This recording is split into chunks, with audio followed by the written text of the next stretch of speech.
అందరికీ నమస్కారం. నమస్కారం. ఈ రోజు మనం కొన్ని పదాల గురించి మాట్లాడుకుందాం. ఇవి పైకి చూస్తే ఒకదానికొకటి సంబంధం లేనట్టు అనిపించొచ్చు. అవును, అన్నీ ఎం అక్షరంతో మొదలవుతాయి, అంతే కదా? అంతే.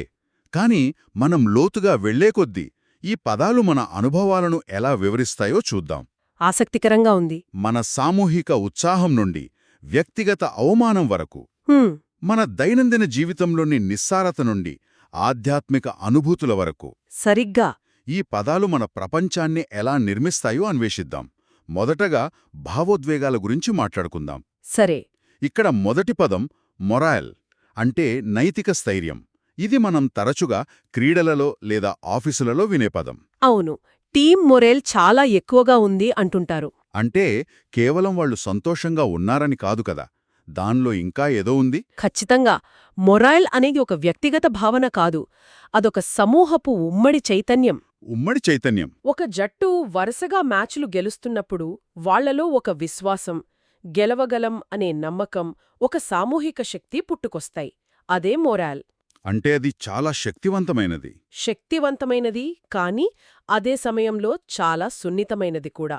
ఒక చిన్న అపజయం చాలు ఆ మొత్తం మొరేల్ను దెబ్బతీయగలదు. అంటే ఇది గాలిలో దీపం లాంటిదనమాట. బాగా వెలుగుతున్నంతసేపు అద్భుతంగా ఉంటుంది, కాని ఒక చిన్న గాలికి ఆగిపోవచ్చు. సరిగ్గా చెప్పారు. దీనికి పూర్తి వ్యతిరేకమైన, చాలా వ్యక్తిగతమైన అనుభవాన్నిచ్చే పదం మన జాబితాలో మరొకటుంది. ఆ మార్టిఫై. అవును, మార్టిఫై. తీవ్రంగా అవమానపరచడం. ఇది కేవలం సిగ్గుపడటం లేదా ఇబ్బంది పడటం కంటే చాలా తీవ్రమైనదనిపిస్తుంది. చాలా చాలా తీవ్రమైనది. ఎందుకంటే మార్టిఫై అనే పదంలోనే మార్ట్ అనే మూలముంది. లాటిన్లో దీని అర్థం మరణం. అవునా? మరణమా? అంటే అవమానభారంతో చచ్చిపోయినంత పనిచేయడం. ఇది ఆత్మగౌరవంపై జరిగిన దాడి. ఓ. కాదు, మనల్ని మనం తక్కువ చేసుకునేలా చేసే ఒక లోతైన నొప్పి. అదే మార్టిఫికేషన్. ఈ పదం వింటుంటేనే ఆ ఫీలింగ్ యొక్క బరువు తెలుస్తోంది. మోరల్ ఎంత బాహ్యమైనదో మార్టిఫై అంత అంతర్గతమైనది. ఇలాంటి తీవ్రమైన అవమానాన్ని లేదా మోరేల్ దెబ్బతిన్నప్పుడు కలిగే నిరుత్సాహాన్ని ఎదుర్కోవడానికి మనకు ఏదో ఒక శక్తి కావాలి. అక్కడే బహుశా ఈ మూడో పదం వస్తుందేమో, మస్టర్. మస్టర్, కూడగట్టుకోవడం. He mustered the courage to speak అనే ఉదాహరణ ఉంది. అంటే అతనిలో అప్పటికే ధైర్యం ఉందని కాదు, దాన్ని ఎక్కడినుంచో పోగు చేసుకున్నాడని అర్థం చేసుకోవాలా? సరిగ్గా పట్టుకున్నారు. మస్టర్ అనేది ఒక యాక్టివ్ ప్రాసెస్. Active process. అవును. ధైర్యం మనలో సహజంగా లేనప్పుడు మన అంతర్గత వనరులన్నింటినీ వెతికి పోగుచేసి ఒకచోటికి తీసుకురావడమే మస్టర్ చేయడం. అదొక ప్రయత్నమన్మాట. ఓకే, అంటే ఇది లేనిదాన్ని సృష్టించడం కాదు. అవమానంతో కుంగిపోయిన వ్యక్తి మరుసటి రోజు ఆఫీస్కు వెళ్లడానికి కావలసిన ధైర్యాన్ని మస్టర్ చేసుకోవాలి. అర్థమైంది. అంటే మనం అంతర్గతంగా ధైర్యాన్ని ఎలా కూడగట్టుకుంటామో చూశాం. కాని ఈ కూడగట్టడం అనే ప్రక్రియ బయటి ప్రపంచంలో, మనుషుల సమూహాల విషయంలో ఎలా పనిచేస్తుంది? ఇది నన్ను మన తర్వాతి పదాలకు తీసుకువెళ్తోంది. మంచి కనెక్షన్. అంతర్గత ప్రపంచం నుండి బాహ్య ప్రపంచంలోకొస్తున్నాం. అవును, ఇక్కడ మనకు కనిపించే పదం మల్టిట్యూడ్. గొప్ప సంఖ్య లేదా ప్రజల సమూహం. A multitude of students attempted the exam. కేవలం చాలా మంది అనకుండా మల్టిట్యూడ్ అన్నప్పుడు ఆ చిత్రమే మారిపోతుంది. నిజమే. కాని మల్టిట్యూడ్ అనే పదం కొంచెం పాతదిగా లేదా మరీ సాహిత్యపరంగా అనిపించదా? మామూలు సంభాషణలో వాడితే కొంచెం వింతగా ఉండదా? మంచి ప్రశ్న. అవును, ఇది రోజువారీ వాడకంలో తక్కువగా వినిపించవచ్చు, కాని కొన్నిసార్లు చాలామంది అనే పదం సరిపోదు. ఎలా? ఒక పెద్ద రాజకీయ ర్యాలీని ఊహించుకోండి. కనుచూపు మేరలో జనమే. వాళ్లను చాలామంది అంటే ఆ దృశ్యానికి న్యాయం చేసినట్టు ఉండదు. నిజమే. ఆ మల్టిట్యూడ్ అన్నప్పుడు లెక్కించలేనంత ఒక ప్రవాహంలా ఉన్న జనసందోహం మన కళ్లముందు కదులుతుంది. ఆ పదం ఆ దృశ్యం యొక్క స్థాయిని పట్టిస్తుంది.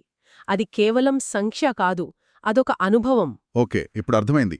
మల్టిట్యూడ్ అనేది పరిమాణాన్ని సూచిస్తే, ఆ పరిమాణంలో ఉన్న వైవిధ్యాన్ని చెప్పే పదం కూడా మన దగ్గరుంది, మోట్లీ.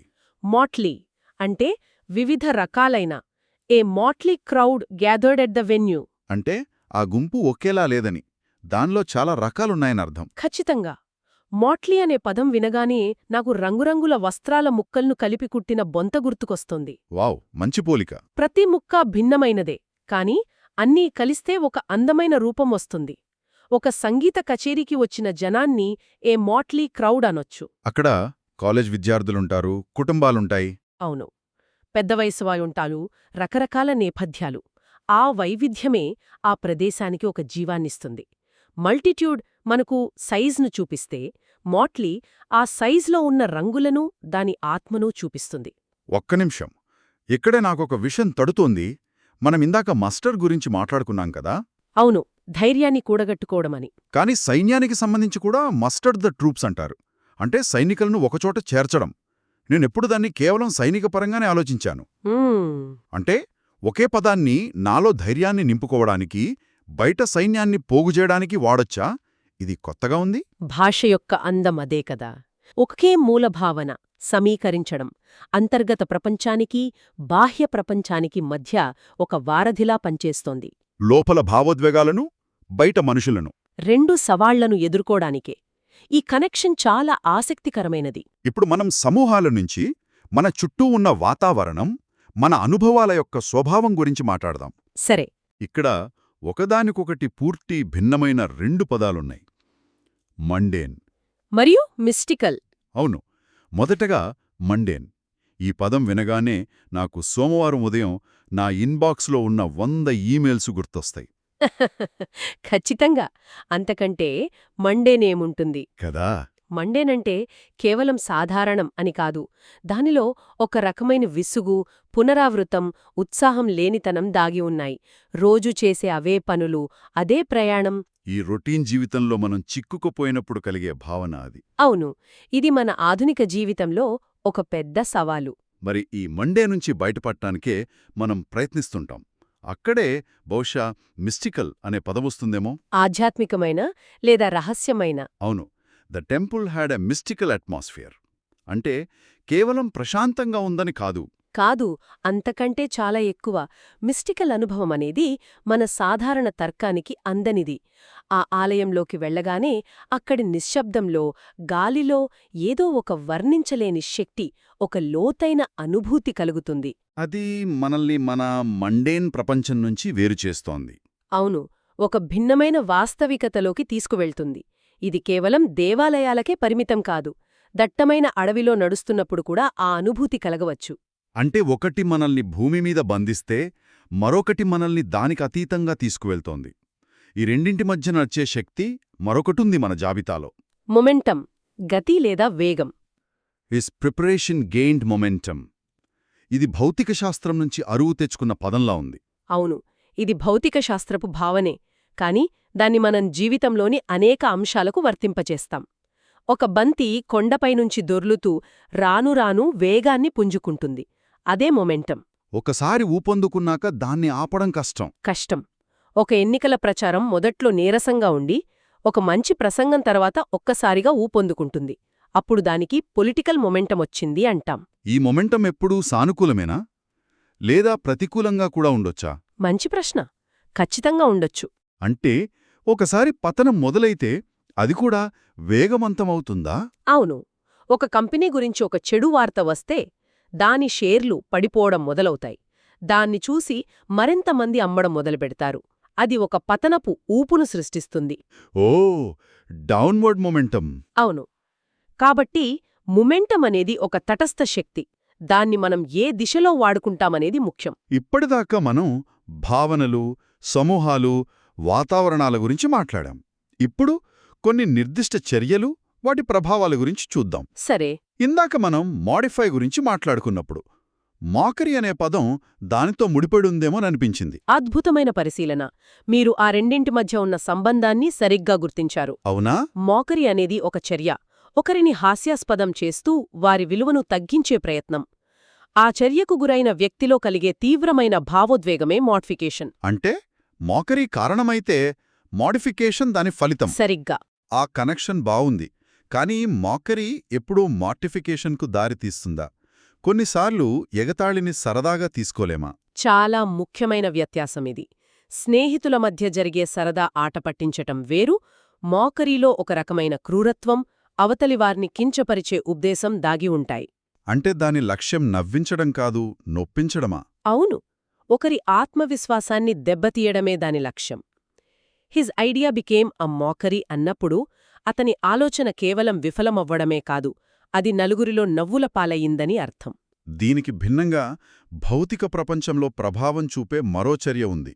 మఫుల్, శబ్దాన్ని తగ్గించడం థిక్ వాల్స్ మఫుల్ నాయిజ్ అన్నట్టు.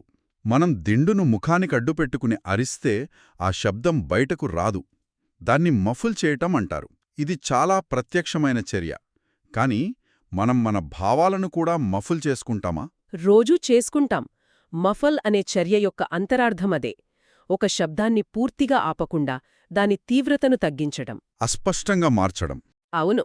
ఒక మీటింగ్లో మనకొక ఆలోచన నచ్చకపోయినా, బాస్ను ఎదిరించలేక మన అసమ్మతిని చాలా సున్నితమైన మాటలతో వ్యక్తపరుస్తాం. మనం మన కోపాన్ని మఫ్ఫుల్ చేస్తున్నాం. ఆ భావన లోపల ఉంటుంది, కాని దాని అసలైన శబ్దం బయటకు రాకుండా అణిచివేయబడుతుంది. అవును. ఇది కొన్నిసార్లు అవసరమే కావచ్చు, కానీ దీర్ఘకాలంలో ఇది ఒక ప్రెషర్ కుక్కర్ లాంటి పరిస్థితిని సృష్టించగలదు. అంటే దీనర్థమేంటి? ఈరోజు మనం ఎంతో మొదలయ్యే కొన్ని పదాలమే చూసినా వాటి ద్వారా మానవ అనుభవంలోని దాదాపు అన్ని కోణాలను తాకినట్టు అనిపిస్తోంది. ఒక పూర్తి చిత్రంలా ఉంది కదా? అవును. ఒక జట్టు మొరాల్తో మొదలుపెట్టి వ్యక్తిగత మోటిఫికేషన్కి వచ్చి దాన్నెదుర్కోవడానికి ధైర్యాన్ని మోస్టర్ చేసుకోవడం చూశాం. బయట మల్టీట్యూడ్గా, మాట్లీగా సమకూడటం, మన మండేన్ జీవితంలో మిస్టికల్ అనుభవాల కోసం వెతకడం, మంచి లేదా చెడు మొమెంటంలో కొట్టుకుపోవటం, ఇతరులను మొక్కరి చేయడం, మనల్ని మనం మఫ్ఫుల్ చేసుకోవడం, ఇదంతా ఇవన్నీ కేవలం లేబుల్స్ కాదు. అవే మన అనుభవాలను అర్థం చేసుకోవడానికి సహాయపడే సాధనాలు. ఈరోజు చర్చ మనకు ఎన్నో కొత్త ఆలోచనలనిచ్చింది. ఇది నన్ను ఒక ముఖ్యమైన ప్రశ్న దగ్గర వదిలేస్తోంది. ఏమిటది? మన ప్రపంచాన్ని కేవలం సంఘటనలు మాత్రమే కాకుండా వాటిని వర్ణించడానికి మనం ఎంచుకునే పదాలు ఎంతగానో ప్రభావితం చేస్తాయి కదా? ఎలా? ఒక పెద్ద జనసమూహాన్ని చూసి కేవలం గుంపు అనడానికి, వివిధ రకాలైన సమూహం అంటే ఒక మోట్లీ క్రౌడ్ అనడానికి మధ్య ఎంత తేడా ఉందో ఆలోచించండి.